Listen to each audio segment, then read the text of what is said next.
ne peut-être waxtaanee na ko ak ki nga xamante ni mooy Charles Michel mi nga xamante ni moo jiite délégation Union européenne bi nga xamante ni donc recevoir oon na ko fële ca Palais. Tout à fait ñu gis également le président de la République ni kii tey mu ngi dalal ñi nga xamante ni ñoom ñoo faree ci secteur privé gannaaw discours bi nga xamante ni defoon na ko le 3 avril doon addu jëm ci li nga xamante ni moom moo di taxawaay bi nga xamante ni secteur privé war nañ ko am surtout fexe ba li nga xamante ni moom moo jëm ci investissement bi nga xamante ni war nañ ko def au niveau national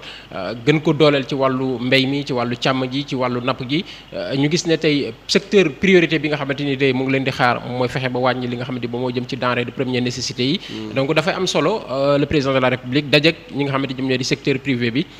pour fexe ba li nga xamante ni moom moo jëm ci pàcc boobule mu mën a nekk loo xamante ni dañ ciy indi ay solutions rapides parce que sénégalais ñu ngi leen ci xaar. waaw effectivement bon déjà dañuy rafetlu li nga xamante ni président def na ko parce que rencontrer le secteur privé national je pense que loolu dafa bokk ci patriotisme benn ñaar dafa bokk si li nga xamante ne mu ngi koy woote mooy la souveraineté économique mënoo woote souveraineté économique te amoo li nga xamante ni mooy un secteur privé fort donc faut nga renforcer ton secteur privé pour nga mën a jàkkaarloo yenn enjeux yenn challenge yi nga xamante ni forcément dans le futur cela va se poser et il faudra que ñu apporter si ay réponses pertinentes léegi nag premièrement coût de la vie bi nga xamante ne ni tudd nañ ko c'est tout à fait naturel donc ñu mën a waxtaan ak secteur privé bi parce que loxoom mu ngi ci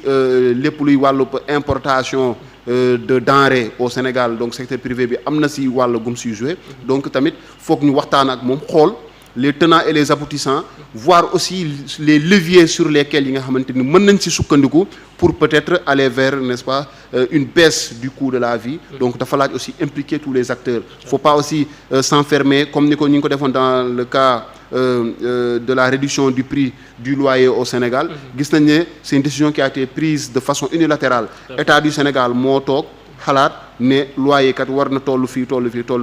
quand bien même c'était une bonne solution mais le fait que impliqué wuñu tous les acteurs on a vu n'est-ce pas les freins on a vu les limites de cette décision-là décision boobu gis nañ ne à la fin qu'est-ce qui s'est passé même état bi président Macky Sall reconnaître na que c'était une question bi nga xamante ni daf ko dépassé woon et que c'était très compliqué il a fallu mu organiser waat mbir yi même malgré ça gis nañ ne ñu organiser ay brigades où tu pouvais faire des plaintes etc mais gis nañu après qu'est-ce qui s'est passé jusqu'à présent donc jafe-jafe mu ngi am ci côté loyer bi wàññeeku bi ñu doon yaakaar mu amul donc c'est très important tey le président Bassirou Diomaye associé le secteur privé mais invité woon nañu fi benn bés ki nga xamante ne mooy Modibo Diop mi nga xamante ni bokk na ci secteur privé national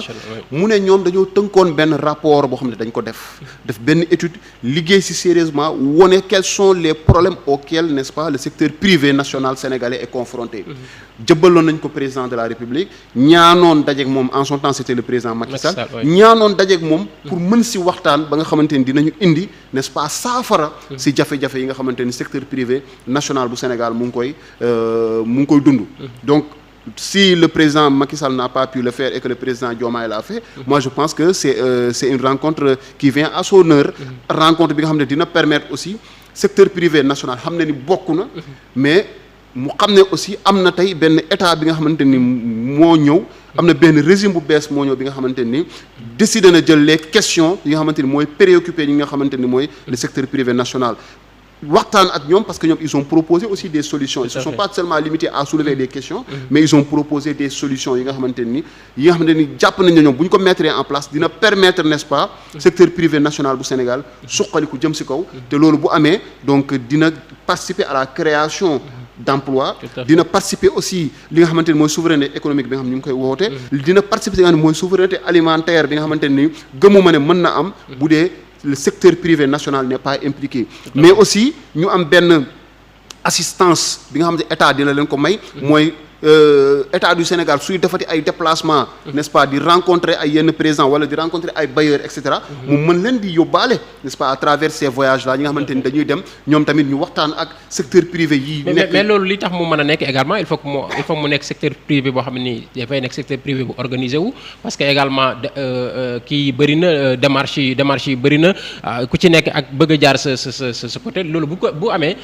président de la République tey jàppale bi nga xamante ni war na ko ci def dafay indi jafe-jafe est-ce que tey gënul ñoom ñu am une organisation boo xamante ni daf leen di permettre tous les secteurs ñi nga xamante ni ñoom ñoo nekk ci secteur yëpp ñu mën a nekk dans une même organisation boo xam ne daf leen di permettre ñuy xàccandoo di dóorandoo bu ko defee également le président de la République dafay interagir directement ak li nga xamante ni moom mooy cette association là. Oui, bien sûr, je pense que tey secteur privé bi nga xamante ni président rencontré na leen ce sera un secteur privé représentatif te bu leen rencontré fële ca présidence waxtaan ak ñoom sans aucun doute si il se rencontre il y a une multitude, n'est-ce pas, d'organisation au niveau du secteur privé. Naturellement xam naa ne c'est pas une question qu'il va rater, dina waxtaan ak ñoom peut-être parce que aussi boo bëree ay interlocuteurs aussi parfois da nga sa décision yi du doon ay décisions yi nga xamante ni day am acquiescement wala implication ñëpp wala adhésion ñëpp day doon def décision xamante ni dina jafe peut-être ñii dinañu ñun lii d'accord ñu du ñun ñoo si d'accord organisation X moo si d'accord bii d'accordul donc et cetera day indi complication mais je pense de façon très représentative dinañu xool organisation yi nga xamante ñoo gën a taxaw si société si ki nga xamante secteur privé national comme nañ ko defoon si syndicats yi parce que à un moment donné on avait une multitude de syndicats surtout dans l'enseignement mais il a fallu gis nga ñu def ay élections syndicales yi nga xam ne dafa permettre ñu xool les syndicats les plus représentatifs désormais syndicats yooyu la état di waxal bu amee lu muy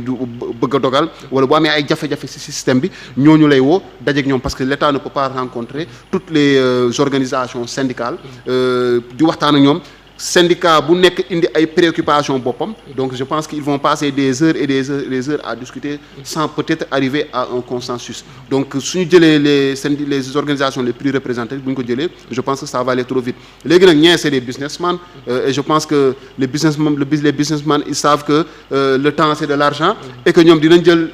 sur eux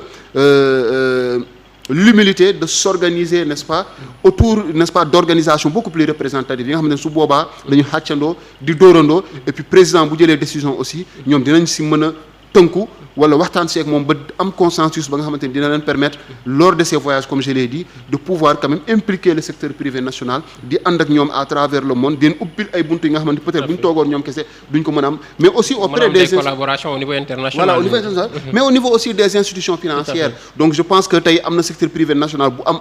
nañu ay jafe-jafe parfois ñu soxla ku leen appuyer mais malheureusement les institutions financières ne suivent pas parce que faute de garantie parfois parce que tamit banques yi bon malheureusement on a des banques yi nga xamante ne fii au Sénégal pour ñu jël koppar bu ndaw teg ko sa loxo pour nga mën si liggéey day doon ay jafe-jafe on a vu des opérateurs économiques yi nga xamante ni parfois dañuy rater opportunité parce que banques yi du ñu nangu jël ressources yi nga xam ne soxla nañ ko mettre ko à leur disposition mais avec l'aide de l'État avec l'assistance de l'État avec la garantie que l'État pourrait apporter à certains je pense que dina leen permettre ñu gën a mën a ñeme gën a mën a dugg ci liggéey bi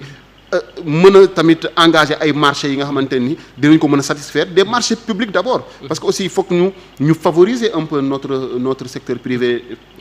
national te effectivement li nga wax dafa am solo dafa laaj plus d'organisation mais ñu favoriser ko di ko jox yenn marchés yi mu koy exécuter bien sûr en respectant les délais en se montrant efficace et efficient parce que loolu tamit dañ koy xaar parce que gis nañ yenn président suñu yenn autorités yi dañ doon ñaxtu ne secteur privé national boo ko dénkee parfois day am ay lenteur justement foofu laa bëggoon yow parce que souvent aussi ñoom dañuy am ay revendications xam ne dañ koy def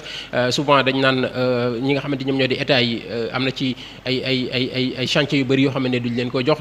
dañuy préférer jël ko jox ko ñi nga xamante ni ñoom ñooy des étrangers mais ñoom souvent li nga xamante ni état daf leen koy jox duñu respecter li nga xamante moom mooy cahier de charge yi peut-être yenn ci ay délais yi nga xamante ni war nañ ko def pour mën a terminer ces travaux yooyu la duñ ko def recrutement yi nga xamante ni également war nañ ko def yooyu yëpp duñ ko motali est-ce que nekkul foofu la organisation bi war a njëkkee d'abord avant que ñoom ñu mën a am un secteur privé national fort bi nga xamante ni moom la ñuy xaar. effectivement xam naa ne mébét yooyu aussi président Bassirou Diomaye Faye xam na ko dina leen ko mettre sur la table parce que aussi waxtaan bi tamit ay contrepartie la su ma la waxee lii laa bëgg man danaa la wax lan laa mën la ma mën yow tamit nga wax ma par rapport à loolu noo ko yaakaaree di nga ko mën a jëmmal parce que aussi l'État aussi ne peut pas se permettre jël ay marché jox ko secteur privé national fixer leen des délais de rigueur ñu war ko xam ñu war ko jëfee ñu dem di accuser ay retard yi nga xamante ni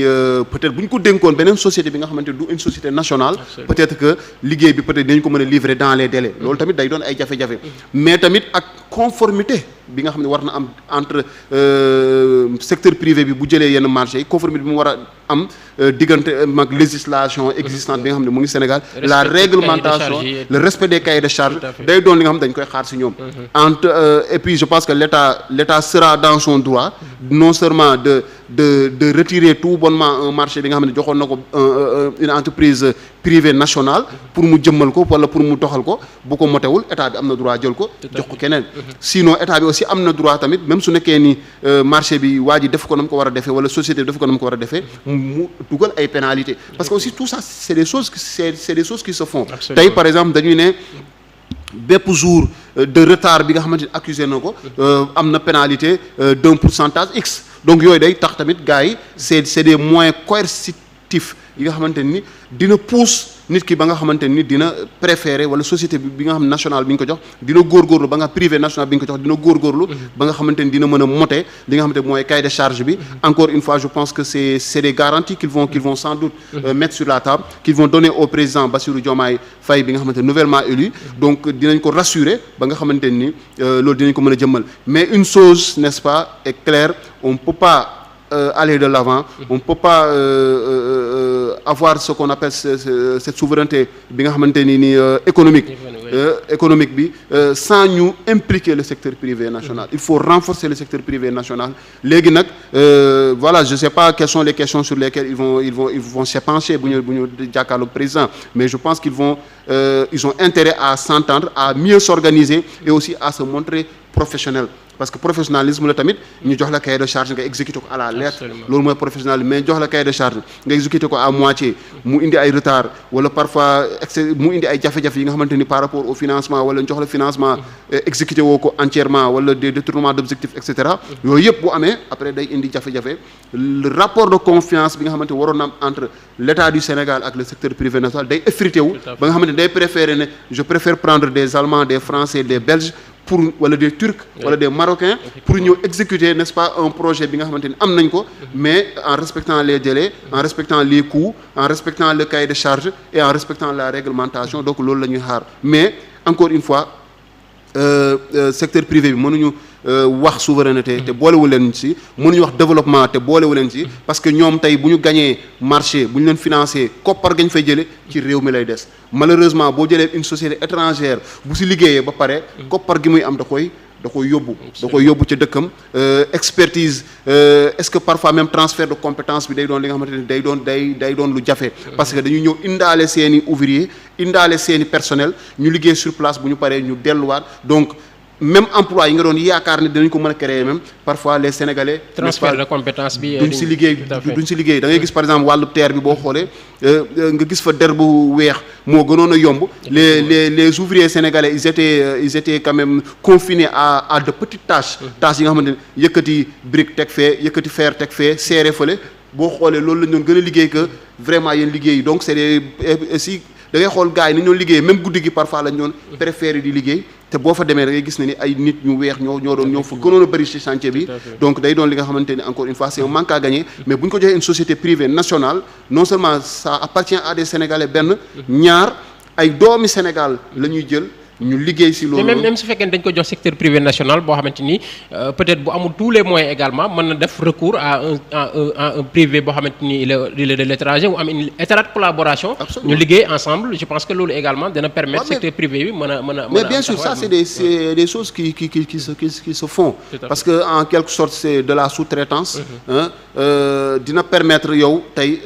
nga mën a liggéey même si peut-être mën nañ la jox un cahier de charge mais nga gis ne cahier de charge bi peut-être tu n'as pas toutes les compétences requises pour mën ko exécuter mais am na ñaari compétences yu la manqué peut-être que benn société étrangère mën na la ko apporter mais le marché il reste un marché bi nga xamante ni c'est une société privée nationale moo ko gagné moom moo def appel à une société étrangère moom mooy dirigeanté fay ko donc prestation yi nga xamante ne defal na ko fay ko li nga xamante ni liggéeyal na ko ba pare mais day dellu tamit doon moom autonome peut-être une partie bi nga xamante ne peut-être amu si trop d'ingéniosité par rapport ak ingénieurs yi bi nga xamante ne laaj na ko moom amu ko peut-être dina wër ki nga xamante ni am na ko mu indi ko en attendant kooku day doon juste un prestataire day doon un fournisseur wala doon juste ki nga xam ne service rek moo ko yëkkati mu def service boobu noonu pare dem donc ça reste un contrat entre l'État du Sénégal ak une société privée nationale encore une fois loolu day doon li nga xam ne dañ koy encourager mais il y a toujours des moyens de pouvoir se tirer d'affaire parfois mbir yi nga xamante ni yow mënoo ko def il n'est pas interdit nga ubbeeku sur le plan national ou international am ay rapports yi nga xamante ni ay collaboration bi mën ko def ay partenaires yoo mën a def pour mën a satisfaire cahier de charge. ñu wax addu ci li nga xamante moom moo di OFNAC gis nañ le président également il a décidé indi coppite ci li nga xamante moom mooy doxalin bi parce que ñu ci bëri xëy na ñu ngi doon critiquer par rapport ak doxalin bi nga xamante ne OFNAC mu ngi koy am le président jël décision